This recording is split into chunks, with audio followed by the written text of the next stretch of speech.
বিএনপির অবস্থান ন্যায্য মনে করেন কিনা? ঠিক মানে আছে, আমি বলবো যে বিএনপির রাজনীতিটা বিএনপির জন্য আত্মঘাতী হয়েছে, ন্যায্যতার চেয়েও এটা আরো খারাপ।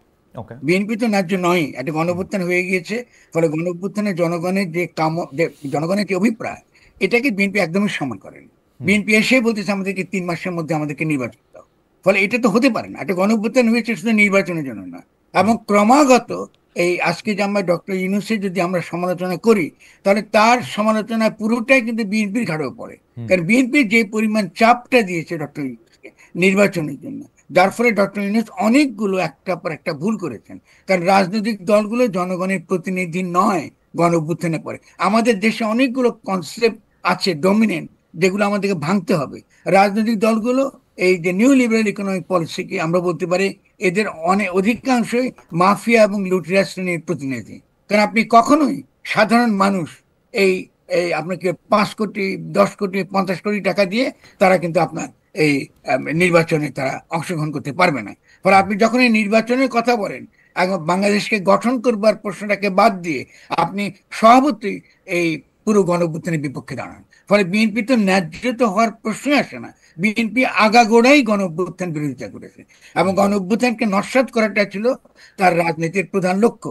অথচ বিএনপি সবচেয়ে বেশি উপকৃত এই গণঅভ্যুত্থান থেকে।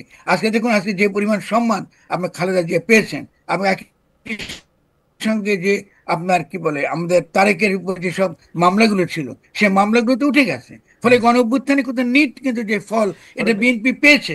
অথচ বিএনপি একটা জনগণের সঙ্গে একটা মারাত্মক বিশ্বাসঘাতকতা করেছে। কারণ জনগণ চেয়েছে আমরা একটা নতুন গঠনতন্ত্র করতে চাই, সেক্ষেত্রে বিএনপি জাতীয় সরকারে থাকতে পারতো। কারণ প্রথম দিকে তো আমি প্রত্যেকটা নেগোসিয়েশনে যুক্ত ছিলাম, এবং আমরা বলেছি যে আসেন আমরা একটা জাতীয় সরকার করি।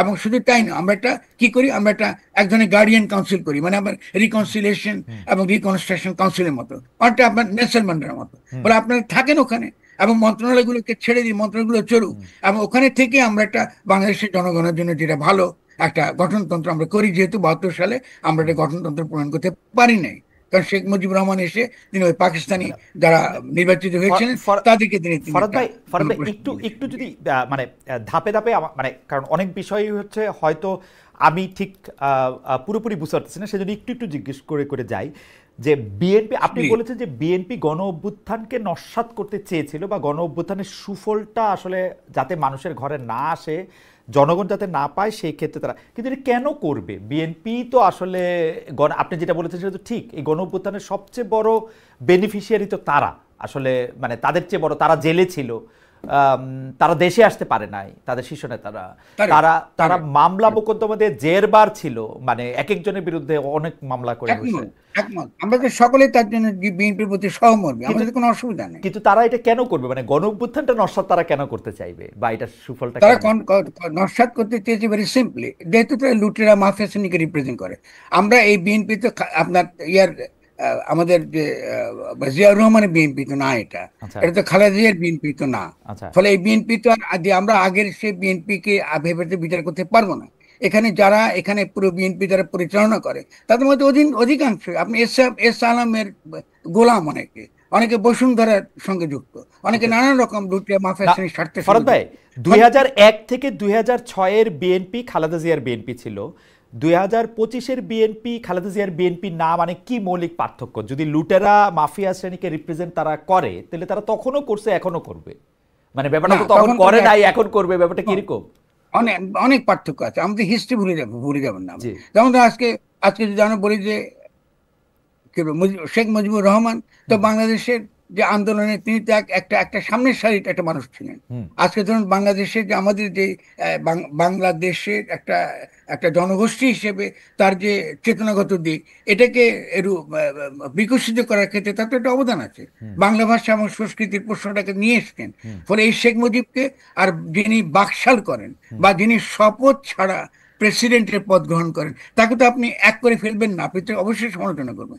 তেমনি আমি শেষ করি বিএনপির সময় বক্তব্যটা দিই, সেটা হলো এই যে আপনি জিয়াউর রহমান আমাদের সৈনিক এবং জনগণের বৈপ্লবিক মৈত্রীর ভিত্তিতে তিনি এসেছেন, ফলে এটা হলো সিগনিফিকেন্স, তার পলিটিক্যাল সিগনিফিকেন্স।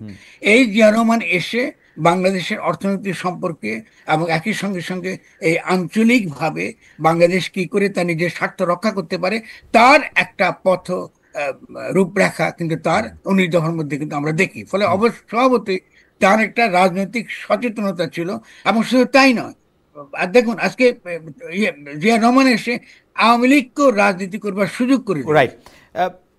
আমরা যদি বেগম জিয়াতে আসি, মানে 2001-কে যদি চলে আসি আর কি, ফরহাদ ভাই আপনি বলতেছিলেন যে এই বিএনপিকে আপনি খালেদা জিয়ার বিএনপিও বলতে চান না, তো সেই ক্ষেত্রে আমি বললাম যে না না, চাই চাই চাই চাই অবশ্যই চাই না, এটা বলি না। আমি তো আপনাকে ব্যাখ্যা করে যে বিএনপির ইতিহাস, সেখান থেকে খালেদা জিয়া যখন আপনার জিয়াউর রহমান তিনি যখন তাকে তখন হত্যা করা হয়, কারণ একজন মানুষ যিনি ধরে রাখতে চেয়েছে সেই স্পিরিটটা একদিকে, এবং অন্যদিকে এরশাদ বিরোধী আন্দোলনকে তিনি নেতৃত্ব দিয়েছেন।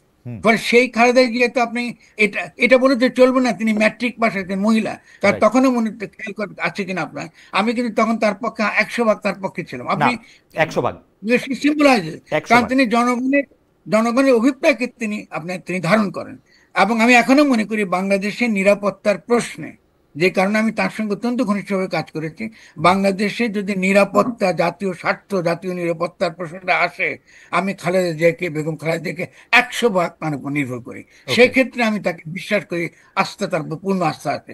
কিন্তু তার অন্যান্য যে সকল নেতাগুলো বিএনপিতে ঢুকেছে তারা তো খালেদা জিয়া কমাননি, তারা তো আপনার খালেদা জিয়ার সঙ্গে তো না। ফরহাদ ভাই, এটা তো আপনার অনুমান, হয়তো বেগম জিয়া উনাদেরকে ইচ্ছা করেই নিছেন, কারণ আপনি বিএনপি পরিচালনা করলে বিএনপি একরকম হইতো, আপনি বিএনপি মহাসচিব হলে বিএনপি একরকম। আমি ব্যাখ্যা দিই, ঠিক আছে, আমি আপনাকে ব্যাখ্যাটা দিই। আমাদের এখানে রাজনৈতিক দলগুলোতে গড়ে ওঠে আমাদের আর্থসামাজিক বাস্তবতার ভিত্তিতে, আর্থসামাজিক বাস্তবতার ভিত্তিতে। আপনার কথাটা সত্য, কিন্তু এক্ষেত্রে খালেদা জিয়াকে আমি দায়ী করতে পারবো না। কেন? কারণ আমাদের এখানে পরবর্তীকালে যখনই আমাদের অবাধ বাজার ব্যবস্থাটা এসে গেল এবং রাষ্ট্র বিভিন্ন বড় বড় প্রকল্পের ধারক হলো এবং রাষ্ট্র হয়ে উঠলো খুব দ্রুত বেগে টাকা কামাবার একটা ক্ষেত্র, তখন আপনি নতুন প্লেয়ারদেরকে দেখেছেন রাজনীতিতে, নতুন ধরনের প্লেয়ারেরা। এই নতুন প্লেয়ারদের উদ্দেশ্য হচ্ছে রাষ্ট্র ক্ষমতায় যাওয়া এবং বিভিন্ন বড় বড় প্রজেক্টে নিয়ে গ্রহণ করে এবং বিভিন্ন ব্যবসা দখল করে তাদের এই আর্থিক স্বার্থটাকে আদায় করে। আমার মনে হয় যে আমি এবং আমাদের দর্শকরা আপনার আর্গুমেন্টটা আমরা বুঝতে পারছি, কিন্তু আপনি যে কারণে বিএনপিকে লুটেরা মাফিয়া শ্রেণীর রিপ্রেজেন্টেটিভ বলতেছেন, সেই জিনিসটা তো 1991 সালে বেগম খালেদা জিয়ার হাত ধরে আমরা হইতে দেখছি। উনি 300 আসনে যেসব প্রার্থীকে নমিনেশন দিচ্ছেন, প্রার্থীকে যারা আমি ব্যাখ্যা করতে, নমিনেশন ব্যাপারটা যখন ব্যবসা হয়ে গেছে, এটা লুটে মাফিয়া শ্রেণীর রাজনীতি হয়ে গেছে। যেদিন থেকে আপনি নমিনেশন দিয়ে ব্যবসা শুরু করলেন, তখন এটা তো আগের বিএনপি না। আপনি জিয়া রহমানের চর্চাটা আপনি খেয়াল করেন, জিয়া রহমান সময় তো আমাদের বয়সও কম ছিল, তো জিয়া রহমানের বিরোধিতা করেছি আমরা, কিন্তু তারপর যে জিয়া রহমান কথা বলেছে, জিয়া রহমান মধ্যে আপনার রেডিক্যাল লেফটরা ছিল যারা বাকশালের সময় অত্যাচারিত নির্যাতিত হয়েছে। ফলে আপনি এভাবে দেখেন, আপনি যদি প্রশ্নটা তৈরি করেছেন আমাকে করেছেন ব্যক্তি কেন্দ্রিক, ফলে স্বভাবত আমার উত্তরটা ব্যক্তি কেন্দ্রিক হয়ে যাচ্ছে। কিন্তু মূল প্রশ্নটা হচ্ছে যে আমাদের সোসাইটির রাজনীতির যে বিকাশটা ঘটেছে, এই বিকাশের যে কুফলটা, এই কুফলটা বিএনপির উপর পড়েছে। আপনি যদি আমাকে আমার বক্তব্য শুধরাতে বলেন, আমার মনে হয় যে প্রতি বা একটা সংগঠন হিসেবে আপনি বিএনপির যে চেহারাটা আপনি এখন তুলে ধরেছেন, যে কারণে ও গণঅভ্যুত্থানকে নস্যাৎ করেছে, এইটা মনে হয় পরিষ্কার যে যেহেতু ও লুটেরা মাফিয়া। আমি আপনাকে একটু অ্যাড করব, কারণ বিএনপি যদি নির্বাচনের কথা, নির্বাচনই দাও, 3 মাসের মধ্যে দাও, 6 মাসের মধ্যে দাও, 1 বছরের মধ্যে দাও, মানে নির্বাচনের প্রশ্নটাকে সে যদি এইভাবে সামনে না আনতো, কারণ নির্বাচন তো হবেই, আপনি নির্বাচন চলতে পারেন না রাষ্ট্র।